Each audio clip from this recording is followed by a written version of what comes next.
हाल ही में अमेरिका की US central command के chief general Michael Kurilla Pakistan के सबसे हाईएस्ट मिलिट्री ऑनर निशान-ए-इम्तियाज से नवाजे गए। यह सेरेमनी इस्लामाबाद में पाकिस्तान के राष्ट्रपति ने आयोजित की।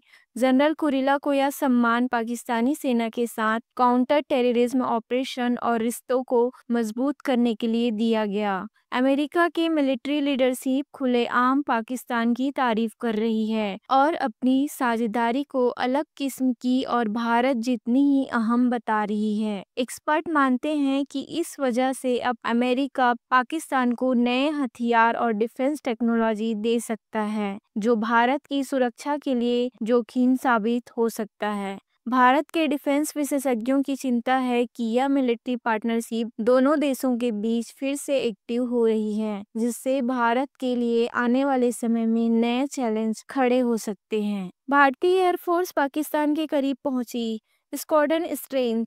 इंडियन एयरफोर्स को अपने इतिहास की सबसे बड़ी फाइटर जेट शॉर्टेज का सामना करना पड़ रहा है। भारत की स्क्वाड्रन स्ट्रेंथ घटकर 29 पर आ गई है, जबकि पाकिस्तान के पास 25 स्क्वाड्रन और चाइना के पास 66 स्क्वाड्रन है। सितंबर 2025 में मिग-21 के रिटायरमेंट के बाद यह गिनती और घट सकती। भारतीय एयरफोर्स को 2 मोर्चों पाकिस्तान और चीन पर अपनी ताकत बांटनी होगी, जबकि पाकिस्तान अपनी पूरी फोर्स भारत के खिलाफ इस्तेमाल कर सकता है। तेजस फाइटर के नए डिलीवरी में देरी और सरकारी लेवल पर बड़ी डिश न होने की वजह से यह संकट और गहरा गया है। डिफेंस एक्सपर्ट मानते हैं कि संख्या और क्वालिटी दोनों ही जरूरी है और फाइटर जेट्स की कमी पर भारत के स्ट्रेटेजिक डिफेंस को कमजोर करती है। ऑपरेशन सिंदूर के मॉड्यूल स्कूलों में शामिल। भारत सरकार ने ऑपरेशन सिंदूर और पहलगाम हमले के बाद की सैन्य कार्रवाई की पूरी कहानी अब बच्चों को भी पढ़ाने का फैसला लिया है। एनसीईआरटी को निर्देश दिए गए हैं कि क्लास 3 से 12 तक के स्टूडेंट्स के लिए अलग-अलग मॉड्यूल तैयार किए जाएं, ताकि भारत की नेशनल सिक्योरिटी, डिफेंस और डिप्लोमेसी कैसे मिलकर काम करते हैं, यह सब विद्यार्थी समझ सके। टी20 एशिया कप 2025 के शेड्यूल के मुताबिक भारत और पाकिस्तान 14 सितंबर को आमने-सामने होंगे, लेकिन भारत में कई पूर्व क्रिकेटर्स और इन्फ्लुएंसर लगातार यह मांग कर रहे हैं कि भारत को पाकिस्तान के साथ क्रिकेट मैच का बाइकॉट करना चाहिए।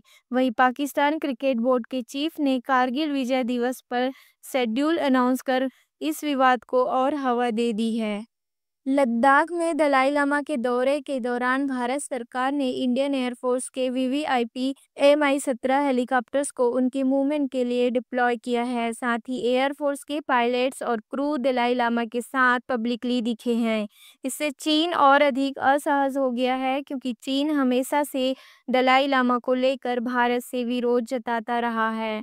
यह भारत की ओर से स्पष्ट संकेत है कि वह तिब्बती स्पिरिचुअल लीडर को पूरी सुरक्षा और सम्मान दे रहा है। हमारा उद्देश्य आपको अंतर्राष्ट्रीय राजनीति, डिफेंस, भू रणनीति और वैश्विक घटनाओं की विश्वसनीय और आसान जानकारी देना है।